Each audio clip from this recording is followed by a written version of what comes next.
Hey folks, welcome to the introduction of the plectrum or guitar pick. So what you see right here is three different versions of a guitar pick. Actually, they're pretty much the same, even though they might look different, but it's really just the color. But you know, in terms of shape, they're all pretty much the same. You see this triangular shape with the rounded corners, and you can get a guitar pick in all different kinds of sizes and colors and all that kind of stuff. But most importantly, you can always get them in different flexibility levels. And it's usually indicated somewhere on the plectrum or pick. Right here is an M, which stands for medium. There's also a heavy, usually indicated by, either it spells it out like here, heavy, or it says H. And soft or light. So which one is most suitable for beginners? I get the question all the time. I don't think there is a right or wrong answer.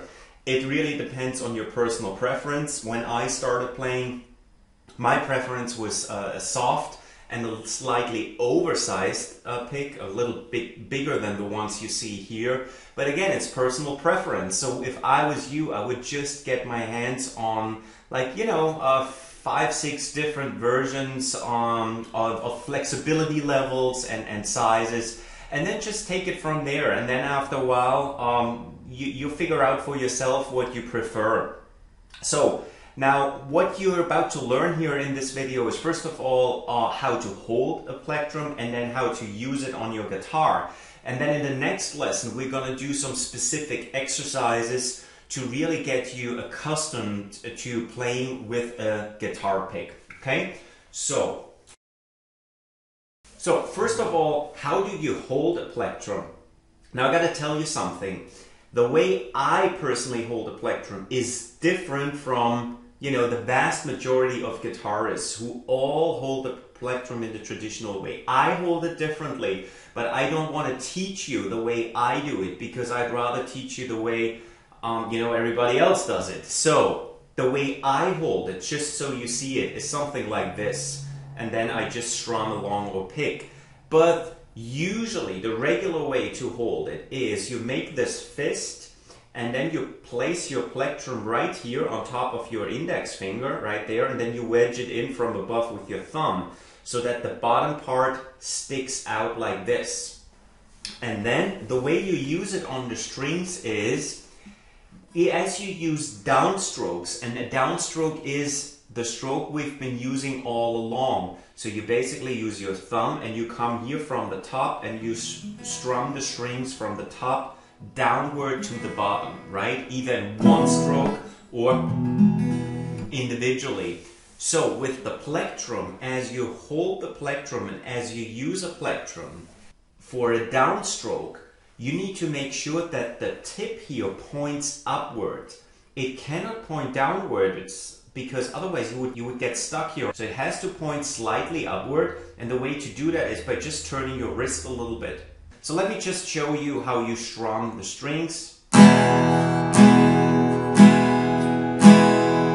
as you might have noticed, I use my wrist as I strum across the strings, and my arm. So it's a combination of both, right? I swing my arm here loosely, but I also swing my wrist. I don't want to stiffen up that wrist, so it looks like this. I'm on purpose doing it wrong now.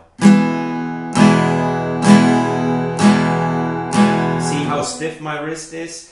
And you don't want to do that. It will hurt you. You will kind of stiffen up here, and you obviously want to avoid that. So keep a loose wrist as you strum along.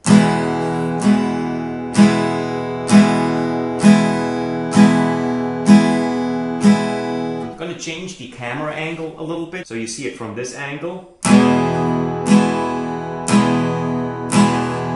Or now string by string.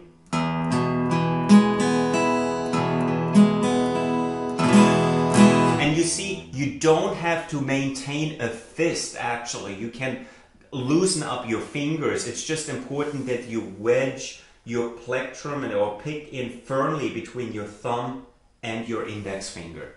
I'm Again, as you strum downward, the pointy part of your pick points upward. Now later on, we will be learning upstrokes. That's the opposite stroke. In that case, the pointy part of your plectrum points downward, again, for the same reason. Otherwise, you get stuck here in between the strings. So you want to shift the angle a little bit to strum your strings freely. And then obviously at some point you will combine up and down strokes. I'm just giving you an example now. So just watch my right hand just as an example of downstrokes and upstrokes combined.